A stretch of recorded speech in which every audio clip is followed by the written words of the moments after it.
Now this time, of course, ang main thing sa Believer's Breakfast ay ang Bible sharing, ang ating pong pagbabahagi ng salita ng Diyos. 1 Corinthians chapter 10 ang ating pong magiging teksto ngayon. 1 Corinthians chapter 10 verses 23 and 24. All things are lawful for me, but all things are not expedient. All things are lawful for me, but all things edify not. Let no man seek his own, but every man another's wealth. Ito po ang ating pong tatalakayin ngayon. Ang ating pong message ay pinamagatan ko pong The Proper Practice of Christian Liberty. The proper practice of Christian liberty. Let us pray. Dakilang Diyos, aming Panginoon, kami po'y nagpapasalamat muli sa pagkakataon na binigay mo upang kami po'y makapagsalo-salo sa iyong banal na salita. I pray, O Father, that you will again bless each and every one of us. Salamat po sa mga masugid na taga-subaybay at salamat din po sapagkat ang salita mo po ang aming nagiging gabay. Sa iyo ko po'y pinagkakatiwala, dakilang Diyos, ang magiging pagkilos muli. Alam ko po na marami sa aming mga taga-subaybay, ang marahil po ay nasa kanilang trabaho, nawa maging ang replay nito pong aming pong pagsasalo-salong ito ay maging pakinabang po para sa kanila. Lord, thank you sapagkat kahit magkakaiba kami ng oras, nagbibigay ka ng pagkakataon para lagit-lagi kami po ay makapag-aral. Ingatan mo rin po ang aking asawa sa kanyang flight ngayon. Ihatid mo po siya ng safe and sound sa aming pong bansa. And I pray na talagang mula po sa pag-alis dito hanggang sa lahat ng kanyang magiging lakbay dakilang Diyos, iingatan mo po siya. Sa iyo po ko lubos nagtitiwala, aming Ama. Purihin ka, aming Panginoon Diyos. Muli po, pagpalain mo ang aming pagsasalo-salo sa pangalan po ng aming Panginoong Jesus. Amen. Amen. So, our topic is about Christian liberty, and we should appreciate ang katotohanan, the fact that we are actually free because of our Lord Jesus Christ. Yung totoong freedom, mga kapatid. Okay? So, yun po ang eksaktong naging kalagayan natin.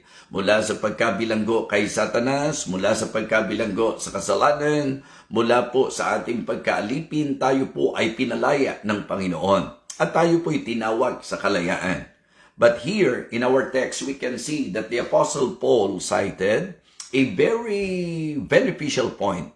Ang ibig ko pong sabihin, nagpunto po siya ng isang magandang maging usapin sa usapang mananampalataya at magkaroon tayo ng klarong unawa na sa pag-uusap sa tinatawag nating liberty, particularly Christian liberty, hindi po ito nangangahulugan na talagang gagawin natin. Hindi po ito freedom na gawin natin ang lahat ng gusto nating gawin, mga minamahal.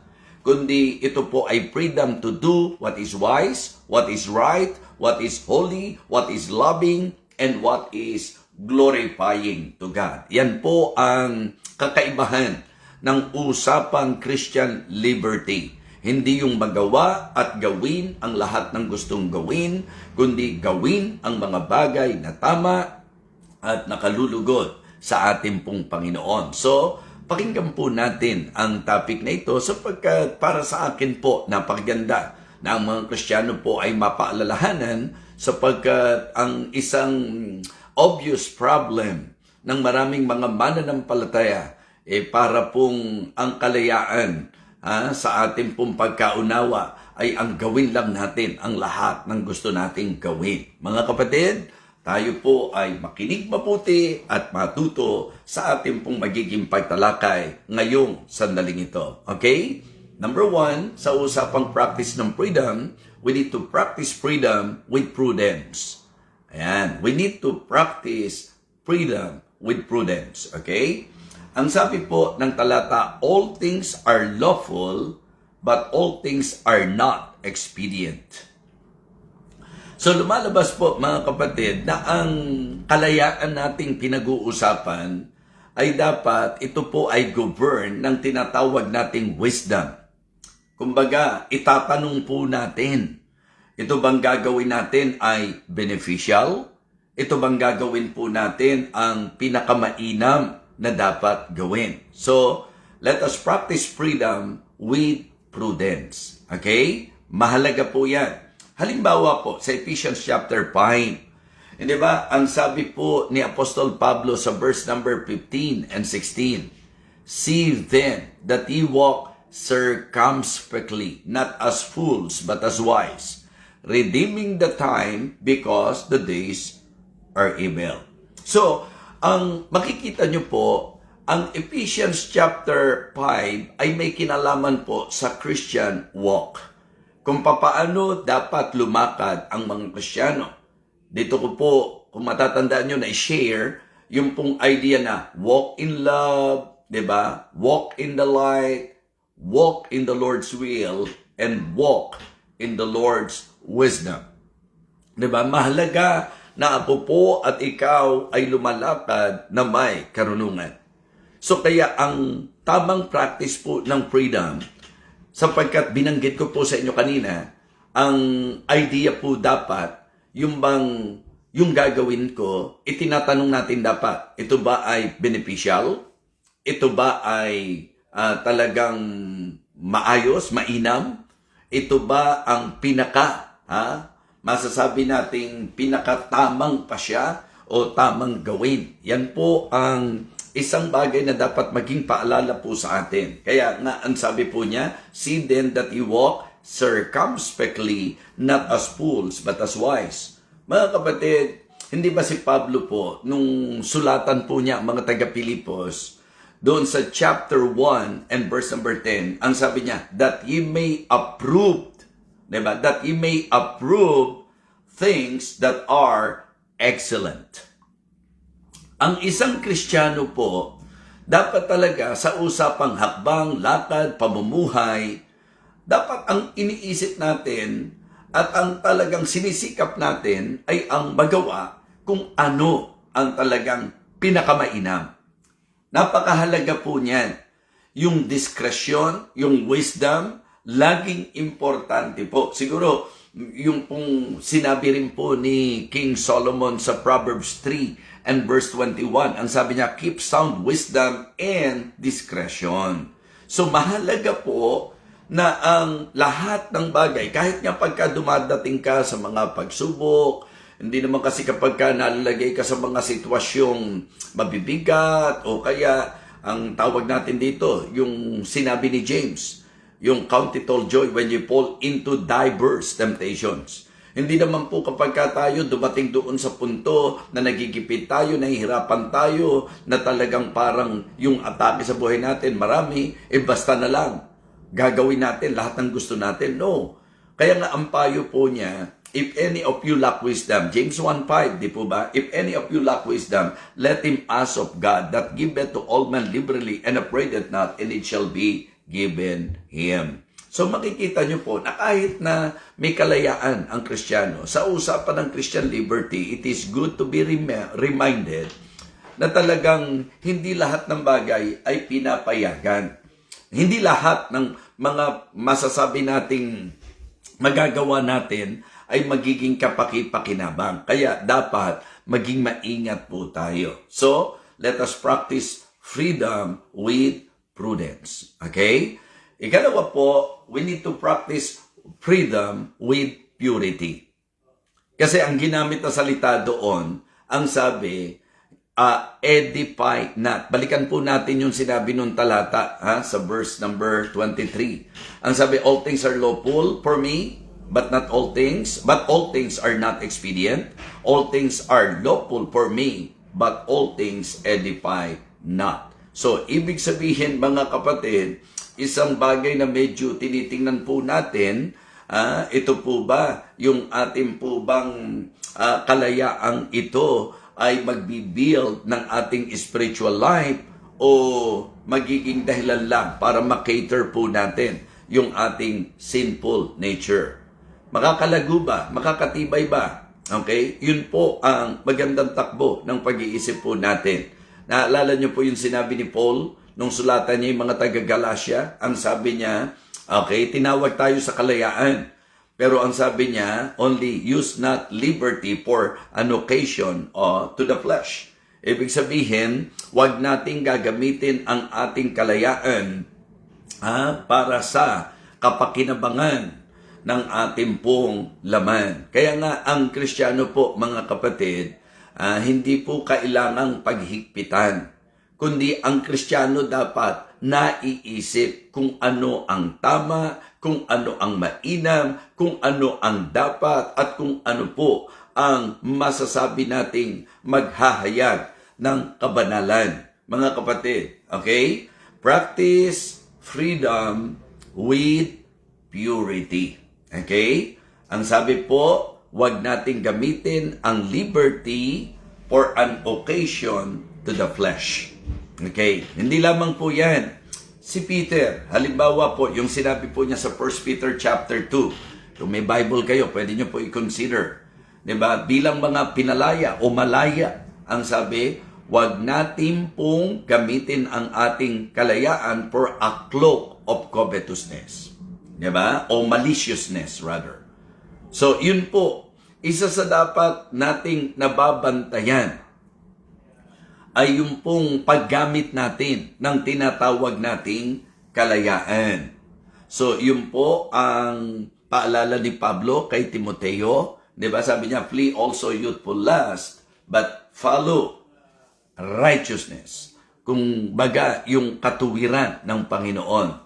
Dapat po ang Christian liberty, ang ipinopromote po nito, holiness, hindi po worldliness. Tingnan nyo yung difference, di ba? Tingnan nyo po yung difference.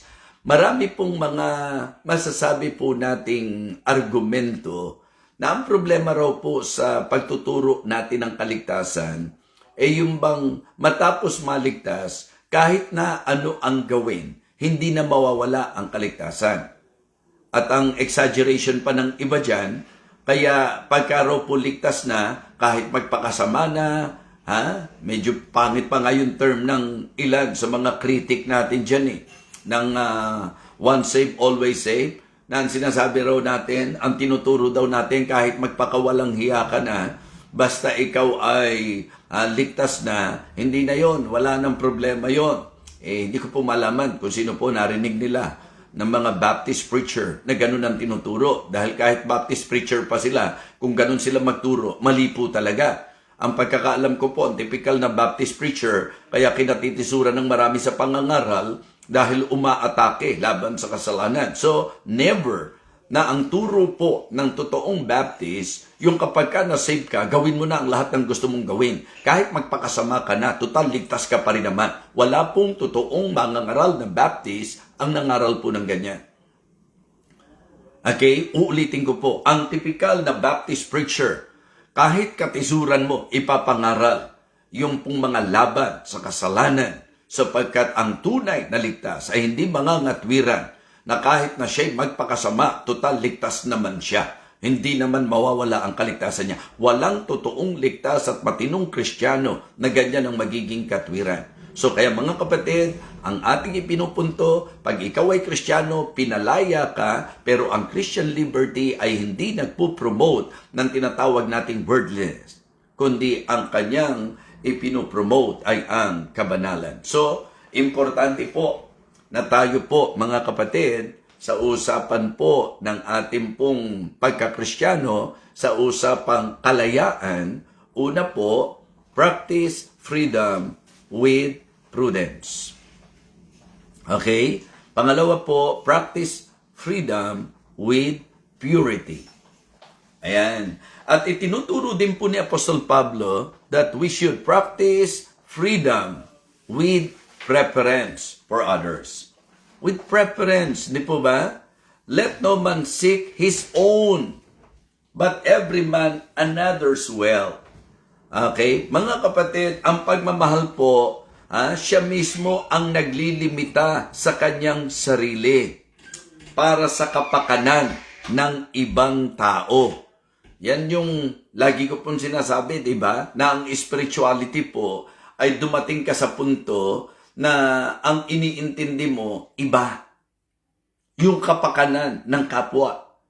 Hindi po pwedeng Kristiyano ka at ikaw ay growing Christian or mature Christian na bara-barabay at wala kang pakailam kahit na ano maging epekto sa iba. In fact, ang isang totoong Kristiyano, mga kapatid, bagamat may kalayaan, ipapractice po niya ang kanyang kalayaan na kung saan isinasaalang-alang po niya ang iba. Yung hindi ka ba magiging stumbling block? Excuse me. Sa Romans 14:13, yan po ang nabanggit ni Apostol Pablo, that no man put a stumbling block, kumbaga, in his brother's way. Yung hindi mo papayagan na magiging katitisuran ka ng iba. Di ba, tinuro pa nga ni Pablo na kung may matitisod sa gagawin mo, alang-alang sa budhi, di ba? Mas mainam na talagang supili natin yung sarili po natin. So, importante po, sapagkat nagiging problema rin kadalasan yung paggamit po ng liberty na nagiging katitisuran sa iba. Kahit nga po sa mga, halimbawa lang po, mga pagtuturo natin sa mga kabataan, diba? Hindi naman po bawal magkarelasyon, lalo na kung nasa tamang edad na po tayo. Pero dapat alam natin yung boundaries and limits natin. Ang ibig sabihin, kung sa ating pong way ng pagdadala ng ating pong mga relasyon, dahil iba po ang Kristiyano sa hindi Kristiyano, di po ba? So, meron pong mga limits and boundaries na tayo mismo ang naglalagay sa sarili natin. Bakit? Sapagkat ayaw nating gamitin ang kalayaan natin na magiging katitisuran sa iba. So, kaya ang isang bagay po na magiging malaking tulong kapag Kristiyano po tayo, hindi po natin pinag-uusapan ng kalayaan na gawin mo ang lahat ng gusto mong gawin. Kundi ang pinag-uusapan nating kalayaan ay yung bang isipin mo kung yung gagawin mo, ito ba ang mainam? Diba? Kaya nga sabi ko po, practice freedom with prudence. Ito ba ay ayon sa kabanalan, sa tamang pamumuhay, sa tamang lakad? Mga kapatid, ito po yung practicing freedom with purity. And then, practicing freedom with preference for others. Yung bang may pagsasaalang-alang na hindi po dahil malaya na tayo, wala na tayong pakialam kung may matitisod sa atin. Diba? Nung nag-discuss si Apostol Pablo, kung sa tingin mo, hindi naman masama yung gagawin mo. Pero sa mga mahihina ang budhi, matitisod sila, ma-open sila. Okay? So, ano ang sabi ng Bible? Magkukonsider ka. Spirituality po yun eh. Kaya nga, yung pagsasaalang-alang sa ating pong kapatid, sa ating kapwa, makatutulong yan. Kaya for me, ang ganda po nung principle and even practice and concept na itinuturo ni Apostol Pablo sa usapan po ng Christian liberty. Mga kapatid, maging kung paano natin ituturing ang iba, di ba? Ang sabi po ng Philippians chapter 2 verses 3 and 4, but in lowliness of mind, let it esteem other better than themselves. And then, malinaw din po sa Romans chapter 15 and verse number 2, let every one of us please his neighbor for his good to edification. So, kaya ulitin ko po ho, pinag-uusapan natin yung kalayaan natin bilang mga Kristiyano.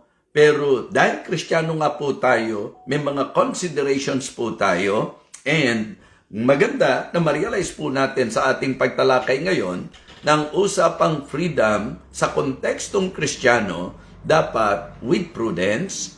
Ang practice natin ng freedom dapat with prudence, with purity, and with preference. Kumbaga, itanong natin, mga kapatid, ito ba'y makapagpapalakas sa aking kapwa, sa aking kapatid sa Panginoon, o magiging dahilan ng pagkakatisod?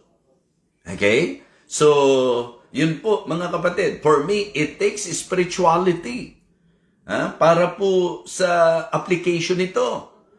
Na talagang yung kalayaan mo, yung bang magpapasya ka at hahakbang ka at gagawa ka ng mga bagay na may pagsasaalang-alang. Ito ba ay mainam? Ito ba ang mabuti? Ito ba ang tama? Ito ba'y may kabanalan? Ito ba ay ayon sa kalooban ng Panginoon? At ito ba ay makapagpapatibay sa mga kapatid?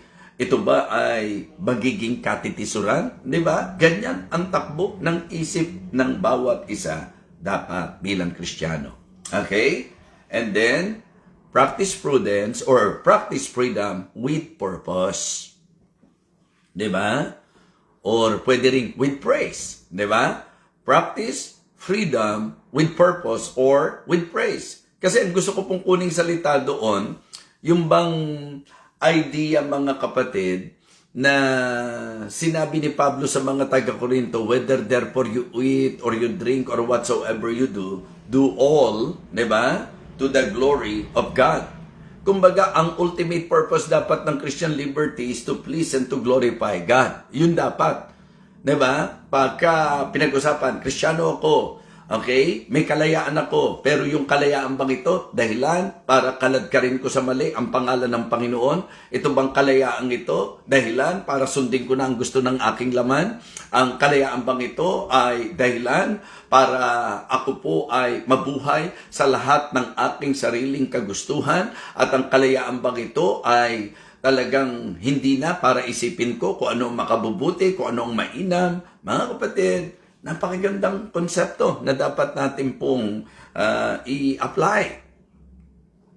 Make sure that in everything, diba? Yes, we are free. Because tinawag tayo sa kalayaan. Pero wag daw po natin gamitin ito sa pangsarili lang. Wag natin gamitin ito sa laman. Wag natin gamitin ito nang wala tayong pakialam sa iba. At lalong, dapat malinaw po sa atin na ang kalayaan mo ay dapat maging ayon sa kapurihan ng ating Panginoon. Kasi malinaw naman ang turo ng Bible. Diba? So kaya for me, kung paano pong may mga talata sa Biblia katulad sa mga mananampalataya sa Colossians chapter 3 verse number 17, di ba? Whatsoever you do, anong sabi? Do all in the name of the Lord Jesus. Tapos paalala rin, dahil ito po madalas nating nagagamit, mga Kristiyano tayo, anong sabi? Let your light so shine before men that they may see your good works and glorify your Father which is in heaven. So, ang Kristiyano po ay tinawag sa kalayaan, pero dito po sa ating pong makikita na itinuturo ni Apostol Pablo na for me, ang kaalinsabay ng tamang paggamit ng kalayaan ay ang espiritualidad. Kasi tingnan nyo po yung words, di ba? Nasabi ni Pablo, all things are lawful for me. Okay? But all things are not expedient. All things are lawful for me, but all things edify not. So yung pa lang po, mga kapatid, naglilid na sa atin sa idea na oo, malaya ka nga. Pero teka, diba? Kasi ang sabi, but all things are not expedient. Meron pong mga, kahit malaya tayo, alam nating bilang Kristiyano, hindi para sa atin o hindi dapat. Diba? Malaya tayo mga kapatid, pero pinag-iisipan natin, makakatibay ba? Makakatulong ba? Makapagpapalakas ba? O magiging katitisuran? Yun po, as simple as that mga kapatid. Ganun kasimple po na dapat nating maitake yung sinabi po ni Apostol Pablo. Kasi medyo pagka binasa mo lang at hindi mo lalapatan ng understanding, parang nakakalito naman itong sinasabi ni Apostol Pablo. Simpleng-simple po ang sinasabi niya. Kung tutusin, walang kahit sino na dapat magdikta sa kanya dahil malaya siya. Pero sa usapang Kristiyano, sa kontekstong Kristiyano, teka, malaya nga ako. Pero ang tanong, mapupuri ko ba ang Panginoon sa gagawin ko? Malulwalhati ko ba siya sa gagawin ko? Hindi ba ako magiging katitisuran sa iba? Hindi ba dahil sa gagawin kong ito, kung ano-ano ang mga pupwedeng mangyaring kaisipan ng mga tao? Hindi ba magdadala sa kanila ito sa kasalanan? Hindi ba ito magiging dahilan para sa kanilang katitisuran? Ito ay hindi ba labag sa batas ng kabanalan? At ito ba ang mainam, mabuti at ang pinaka matalinong desisyon na gagawin ko? So mga kapatid, yun po ang gusto kong madama nyo sa sulat ni Apostol Pablo.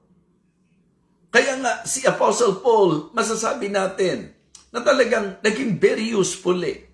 Diba? I can say, mga kapatid, siya po ay isa sa Kristiyano na nakapagpatibay ng napakaraming mananampalataya. Sabi ko nga, halimbawa lang po, hindi ba kung tutusin, oras ko.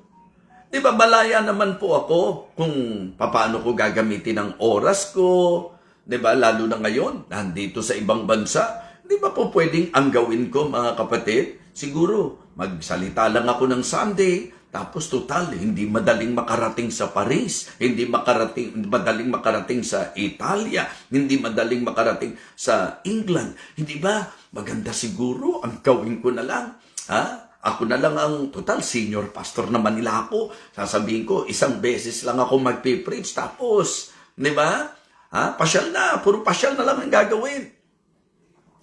Pero alam nyo po, ang pasyal namin dito, mamamasyal ka, halimbawa, umalis ka ng daytime, kailangan nyo makabalik para sa every night and every day Bible study. Mentoring. Kahapon po, pagkatapos namin ng service, kala nyo ba tapos na po yun? Hindi pa. May mentoring pa kami. Diba? And then, fellowship. So, ang ibig ko pong sabihin, meron akong kalayaan at nasa posisyon ako, kung tutuusin na po pwedeng ako ang magdikta na ito magiging activity natin. But listen, isipin nyo po, yun nga lang minsan, pagka nakita sa picture, ang ganda ng pinuntahan nila. Diba? Talagang si BFDB, pasyal lang ng pasyal. Subukan nyo po. Subukan nyo po. Like for example, ngayon, diba? Si Doc Emerson Cruz, si Pastor Elmer, ay kundi po ako hihiwalay po sa kanila sa mga tinatrabaho ko po, mga kapatid, pati sila maapektuhan. Pati sila baka mahirapang matulog. Alam niyo po bang kung tutuusin, kaya ko po sanang mag-Believers Breakfast kapag umaga dyan sa Pilipinas, pero nasa mga alas 11 na po dito yun eh. Pagkagaling po namin sa mga ministeryo, medyo atin-atin lang, pagod rin po ang biyahe, mga kapatid. Kaso iniisip ko kung sarili ko lang iintindihin ko, di ba? Di kahit na, sorry sa term kahit na madistorbo ko sila, magambala ko sila, ganun po ba? Samantalang ang salita naman ng Diyos, hindi naman obligadong sa umaga, doon lang siya makapangyarihan, magagamit naman po, katulad ngayon. Magpe-prepare na po kami, dahil si Ma'am Maris niyo po ay lilipad. So, ang ibig ko pong sabihin, kahit may kalayaan ka, iisipin mo, ano ba yung mainam? Ano ba yung mabuti? Okay? Ano ba yung ayon sa kalooban ng Diyos, ayon sa kabanalan? Ano ba yung magiging tibay at encouragement ng mga nasa paligid mo? At ano naman yung makakatisod sa kanila? May mga Kristiyano po kasi wala akong pakialam. Matisod sila, kung matitisod sila. Paalala, liwanag tayo ng sanglibutang ito. At ang kalooban ng Panginoon, maging kalakasan tayo ng bawat isa. Hindi ba? Matuto tayong magsaalang-alang ng mga kapatiran natin.